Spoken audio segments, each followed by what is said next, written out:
आकाशातून वाणी झाली, हा माझा परमप्रिय पुत्र आहे, त्याचे तुम्ही ऐका.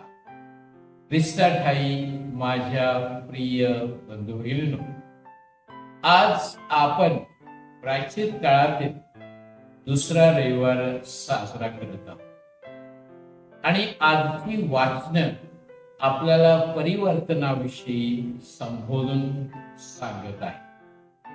एकदा एक गुरुजी होते. ते फार पवित्र होते आणि त्यांना अनेक असे शिष्य होते. गुरुजी प्रेमळही होते. रात्री गुरुजी गायब होत असत तर शिष्याला एक प्रश्न पडला की गुरुजी रात्री आश्रमातून कुठे गायब होता, आणि त्यांना संशय आला की गुरुजीचं काहीतरी परिवर्तन किंवा रूपांतर होत असेल. एक दिवस रात्री गुरुजीच्या 2 शिष्यांनी गुरुचा पाठलाग केला. तेव्हा त्यांना आढळलं की गुरु एका ठिकाणी जात होते जेथे गरीब आणि आजारी लोक होते आणि त्यांचे गुरु सेवा करायचे. आणि ह्या 2 शिष्यांनी हे बघितलं.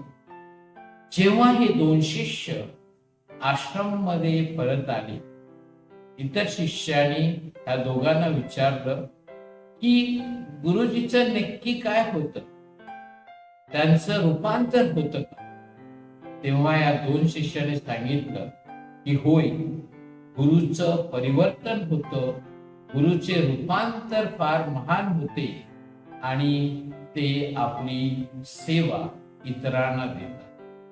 होय माझ्या प्रिय बंधू भगिनींनो, आजचे जे पहिलं वाचन आहे ते उत्पत्तीच्या पुस्तकातून घेतलेलं आहे आणि हे वाचन आपल्याला अब्राहमाविषयी सांगत आहे.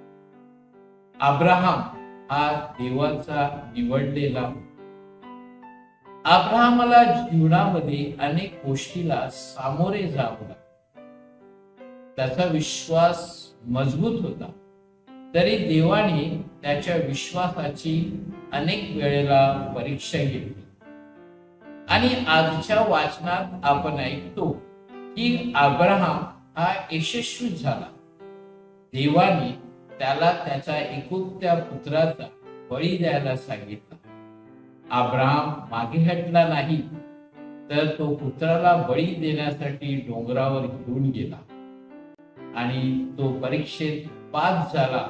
तेव्हा देवाने त्याला मेंढराचं अर्पण द्यायला सांगितलं आणि देवाने त्याला वचन दिलं की मी तुझी संपत्ती, तुझी संतती आकाशातील ताऱ्याप्रमाणे आणि समुद्रावरील वाळूप्रमाणे करेन.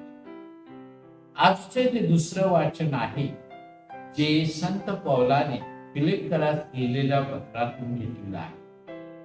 आणि संत पौल फिलिप्पीकराला सांगत आहे की आपण सर्वजण ख्रिस्ताचे अनुयायी आहोत आणि शिष्य आहोत आणि आपल्यामध्ये चिकाटी असली पाहिजे.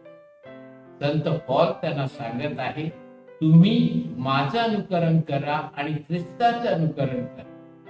आणि तुमचा विश्वास किती आहे हे आपल्याला तुमच्या अनुकरणावरून दिसून येईल. होय माझ्या प्रिय बंधू भगिनींनो, आजचं शुभवर्तमान आहे ते संत लोकच्या शुभवर्तमानातून घेतलेलं आहे. आणि संत लोक येशूच्या रूपांतराविषयी सांगत आहे.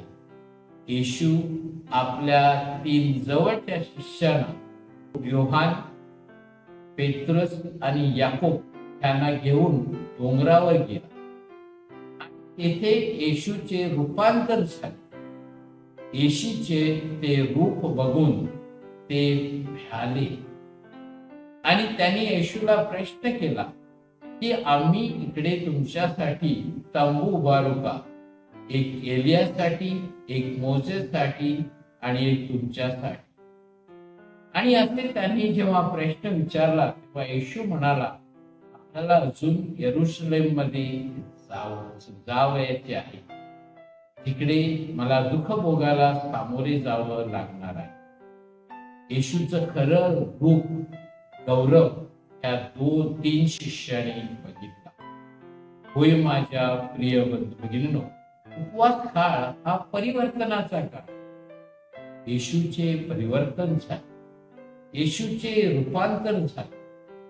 जर आपलं तारण व्हायचं असेल तर अब्राहमाप्रमाणे, संत पॉल प्रमाणे, इतर शिष्याप्रमाणे आपला विश्वास मजबूत असला पाहिजे आणि आपले सुद्धा परिवर्तन होणे अगत्याचं आहे. म्हणून या उपवास काळ, विशेष करून या उपवास काळातील दुसऱ्या रविवारी आपण प्रार्थना करूया की आपला विश्वास मजबूत व्हावा.